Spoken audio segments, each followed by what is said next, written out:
लक्ष्मीपूजनाच्या रात्री लक्ष्मीपूजन केल्यानंतर सर्व खोल्यांमध्ये शंख आणि घंटा वाजवून सुपाचा एक अचूक उपाय नक्की करा. यामुळे पैशाच्या सर्व समस्या संपून तुम्हाला कधीही कशाचीच कमी पडणार नाही. देवी लक्ष्मी आपल्या घरी येऊन कायम स्थिर व्हावी अशी प्रत्येकाची इच्छा असते आणि हा उपाय माता लक्ष्मीला आकर्षित करतो. चला तर मग लक्ष्मीपूजनाच्या रात्री सुपाचा हा अचूक उपाय कसा करावा जाणून घेऊयात. पण त्याआधी आमच्या चॅनलला सबस्क्राईब करा, बेल आयकॉनला क्लिक करा. तुम्ही जर हा व्हिडिओ फेसबुकवर पाहत असाल तर फेसबुक पेजलाही फॉलो करा. देवी लक्ष्मी कधीच एका जागेवर स्थिर राहत नाही, परंतु भगवान श्रीहरी विष्णू यांची पत्नी असल्यामुळे श्रीहरींच्या आराधनेबरोबरच देवी लक्ष्मीचीही नियमितपणे आराधना केली असता ती स्थिर स्वरूपात निवास करते. देवी लक्ष्मीचं आसन कमळ असल्यामुळे तिला कमला किंवा कमलासना असंही म्हटलं जातं. कार्तिक कृष्ण अमावस्येला दिवाळीच्या रात्री देवी लक्ष्मीची विशेष पूजा केली जाते. या दिवशी देवी लक्ष्मी विशेष रूपात विश्वभ्रमणासाठी निघते. म्हणून महालक्ष्मीची उपासना केल्यामुळे दुःख दारिद्र्यापासून मुक्ती मिळून ऐश्वर्य प्राप्त होतं. म्हणून दिवाळीच्या रात्री अनेक उपाय केले जातात. दिवाळीच्या दिवशी मुहूर्त कोशानुसार असं मानलं जातं की रात्री कोणीही झोपत नाही. अमावस्येच्या रात्री पूजा केल्यानंतर मध्यरात्रीपासून म्हणजे 12 वाजल्यापासून सूप वाजवलं जातं. घड्याळाच्या काट्यानुसार आतून बाहेर असं हे सूप वाजवत घराबाहेर काढलं जातं. असं म्हणतात की असं केल्यानं घरातील अलक्ष्मी म्हणजेच दारिद्र्यता देवी घरातून बाहेर जाते आणि यामुळे सर्व गरिबी दूर होऊन सुखाचे दिवस सुरू होतात. तुम्ही सुद्धा आर्थिक संकटाचा सामना करत असाल तर आधी सांगितल्याप्रमाणेच दिवाळीच्या मध्यरात्रीपासून म्हणजे 12 वाजता सूप वाजवत घड्याळाच्या काट्यानुसार घराच्या आतून मुख्य दरवाजापर्यंत बाहेर काढावं. नंतर शंख आणि घंटा वाजवून रात्री देवी लक्ष्मीची पूजा करावी. यासोबतच आरती करून ज्योत संपूर्ण घराच्या कानाकोपऱ्यात पसरवावी. असं केल्यानं आयुष्यात कधीही आर्थिक संकट येत नाही. मग आता तुम्हाला प्रश्न पडला असेल की फक्त सूपच का खेळायचं. असं मानलं जातं की गरिबी सूपामध्ये राहते. यामुळे दिवाळीच्या दिवशी सूप वाजवून गरिबी दूर करण्याचा प्रयत्न केला जातो. तर देवी लक्ष्मीला प्रसन्न करण्यासाठी दिवाळीच्या रात्री देवी लक्ष्मीची विधिवत पूजा झाल्यानंतर मध्यरात्री 12 वाजता चांदीच्या भांड्यात कापूर जाळावा. देवी लक्ष्मीला हा कापूर अर्पण करून हा कापूर संपूर्ण घरात फिरवावा. असं केल्यानं संपत्तीत वाढ होते आणि प्रत्येक कामात यशही प्राप्त होतं. शिवाय लक्ष्मीपूजनात देवीला शंख, गायीची मूर्ती, हत्तीची मूर्ती, कमळाचं फूल, मखाना, बत्ताशे, खीर आणि गुलाबाचं अत्तर अर्पण केल्यानं सुद्धा देवी लक्ष्मी लवकर प्रसन्न होते आणि घरात कधीही पैशाची कमतरता भासत नाही. याचबरोबर दिवाळीच्या दिवशी तेलाची दिवे लावण्याची प्रथा असली तरी मात्र काही लोकांना घरात अंधार करून बसण्याची सवय असते. लाईट जास्त जळतं, बिल जास्त येतं म्हणून गरज असतानाही ते लाईटचा वापर करत नाहीत.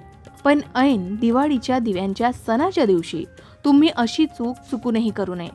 घरात अंगणात दिव्यांची सजावट मात्र नक्की करावी. दिवाळीच्या दिवशी घराच्या सर्व कानाकोपऱ्यात तेलाची दिवे लावली जातात. यामुळे घरातील नकारात्मकता निघून जाण्यास मदत होते आणि घरात देवी लक्ष्मी निवास करते.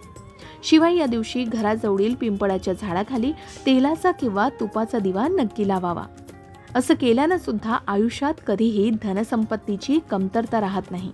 तर आधी सांगितल्याप्रमाणे दिवाळीच्या दिवशी मध्यरात्री लक्ष्मीपूजन झाल्यानंतर सुपाचा उपाय करून तुम्ही दारिद्र्यता देवीला घराबाहेर काढू शकता. दारिद्र्यता देवी कोण आहे याची उत्तरं पुराणात सापडतात. महालक्ष्मीची बहीण अलक्ष्मी म्हणजे दारिद्र्यता. व्यक्तीला सुख समृद्धी प्राप्त होऊ देत नाही अशी ती देवी आहे. याचा उल्लेख पौराणिक कथेतील एका प्रसंगात सांगितलाय. दारिद्र्यता म्हणजे गरिबी किंवा अलक्ष्मी. प्राचीन काळी समुद्रमंथनातून देवी लक्ष्मीची उत्पत्ती झाली. त्यानंतर भगवान श्रीहरी विष्णूंसोबत देवी लक्ष्मीचं पाणीग्रहण होऊ लागलं. तेव्हा देवी लक्ष्मीनं भगवान श्रीहरीला सांगितलं की जोपर्यंत माझी बहीण दरिद्राचं लग्न होत नाही तोपर्यंत मी लग्न करू शकत नाही. त्यानंतर भगवान श्रीहरी विष्णूंनी देवी लक्ष्मीची बहीण दरिद्राच्या लग्नासाठी वर शोधण्यास सुरुवात केली. भगवान विष्णू दरिद्रासोबत लग्न करेल असा एकही वर शोधू शकले नाहीत. त्यानंतर शेवटी भगवान श्रीहरी विष्णूंनी उद्दालक मुनींना दरिद्राशी लग्न करण्याची प्रार्थना केली. उद्दालक मुनींनी भगवान विष्णूंच्या प्रार्थनेचा स्वीकार केला आणि त्या दोघांचं लग्न झालं. जेव्हा दरिद्रा लग्न करून उद्दालक मुनींच्या आश्रमात पोहोचली तेव्हा ती आश्रमात प्रवेश करू शकली नाही. तेव्हा मुनींनी तिला विचारलं की तुम्ही आश्रमात प्रवेश का करू शकत नाहीत? या प्रश्नाच्या उत्तरात दरिद्रा म्हणाली, जे लोक सकाळी लवकर उठत नाहीत, जेथे साफसफाई केली जात नाही, ज्या घरामध्ये कलह असतो, ज्या घरातील लोक मळलेले वस्त्र परिधान करतात, जेथे स्त्री आणि पुरुष अधार्मिक आचरण करतात, अशा ठिकाणी मी स्थायी स्वरूपात वास करते. ही कामं करणाऱ्या लोकांना अलक्ष्मी निर्धन करते. देवी अलक्ष्मीने सांगितलं की ज्या घरामध्ये नियमित झाडून काढलं जातं, जिथे गायीच्या शेणानं सारवलं जातं, ज्या ठिकाणी व्यक्ती सूर्योदयापूर्वी अंथरुणाचा त्याग करतात, जिथे पूजन कर्म होतं, ज्या घरातील स्त्रिया सुंदर आणि स्वच्छ वस्त्र परिधान करतात, जिथे तुळशीची पूजा होते, अशा घरामध्ये मी म्हणजेच अलक्ष्मी प्रवेश करू शकत नाही. उद्दालक मुनींनी विचारलेल्या प्रश्नाच्या उत्तरात दरिद्रता म्हणजे अलक्ष्मीनं ज्या गोष्टी इथे सांगितल्या, या सर्व गोष्टी सर्वांसाठी फायद्याच्याच आहेत. यावरून समजलं जाऊ शकतं की सुख समृद्धी प्राप्त करण्यासाठी कोणकोणती कामे करावीत आणि कोणत्या कोणत्या कामांपासून दूर राहावं. याचबरोबर आणखी दुसऱ्या कथेनुसार समुद्र मंथनाच्या वेळी कार्तिक अमावस्येला धन आणि वैभवाची देवी प्रकट झाली. त्यामुळे धनप्राप्तीसाठी दिवाळीत देवी लक्ष्मीचं प्रसन्न वातावरणात स्वागत करावं. यासाठी घराच्या मुख्य प्रवेशद्वारावर आकर्षक रंगाची आणि फुलांची रांगोळी काढावी. दिवाळीच्या दिवशी दारासमोर रांगोळी काढल्यानं देवी लक्ष्मी प्रसन्न होते आणि ती घरात कायम निवास करते. याचबरोबर दिवाळीत स्वच्छतेलाही विशेष महत्त्व आहे. धार्मिक मान्यतेनुसार जिथे स्वच्छता असते तिथे देवी लक्ष्मीचा निवास असतो. त्यामुळे दिवाळीच्या दिवशी सकाळी लवकर उठून पूजा आणि घराची स्वच्छता करावी. असं केल्यानं माता लक्ष्मी प्रसन्न होते आणि भरभरून आशीर्वाद देते. शिवाय तुम्ही आर्थिक समस्यांचा सामना करत असाल तर त्यापासून मुक्ती मिळवण्यासाठी दिवाळीच्या दिवशी पूजेच्या वेळी देवीला हरभऱ्याची डाळ अर्पण करावी. असं केल्यानं सुद्धा देवी लक्ष्मी प्रसन्न होऊन भक्तांना आशीर्वाद देऊन त्यांची भरभराट करते. शिवाय शास्त्रानुसार माता लक्ष्मीला धनलक्ष्मी, वरलक्ष्मी, महालक्ष्मी अशा अनेक नावांनी ओळखलं जातं. एका जागी जास्त काळ टिकत नसल्यानं त्या देवीला चंचला असंही म्हणतात. माता लक्ष्मीला संपत्तीची देवी मानलं जातं, म्हणून त्याची पूजा केल्यानं वैभव, संपत्ती आणि समृद्धी आपल्याकडे कायम टिकून राहते. असं म्हटलं जातं की ज्या व्यक्तीवर देवी लक्ष्मीची कृपा असते त्याला कधीही पैशाची कमतरता किंवा भौतिक सुखाची कमतरता भासत नाही.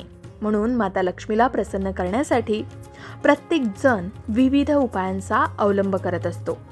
तर तुम्ही सुद्धा दिवाळीमध्ये देवी लक्ष्मीला प्रसन्न करण्यासाठी आणि तिला घरात कायम स्थिर ठेवण्यासाठी लक्ष्मी पूजनाच्या मध्यरात्री 12 वाजता सुपाचा हा एक अचूक उपाय नक्की करून पहा. त्याचे तुम्हाला अनन्य लाभ नक्कीच प्राप्त होतील. तुमच्याकडे सुद्धा सूप वाजवून दरिद्रता देवीला बाहेर काढण्याची प्रथा आहे का? आम्हाला कमेंट करून नक्की कळवा. देवी लक्ष्मीला प्रसन्न करण्यासाठी तुम्ही कोणते उपाय करता हे सुद्धा कमेंटमध्ये सांगायला विसरू नका.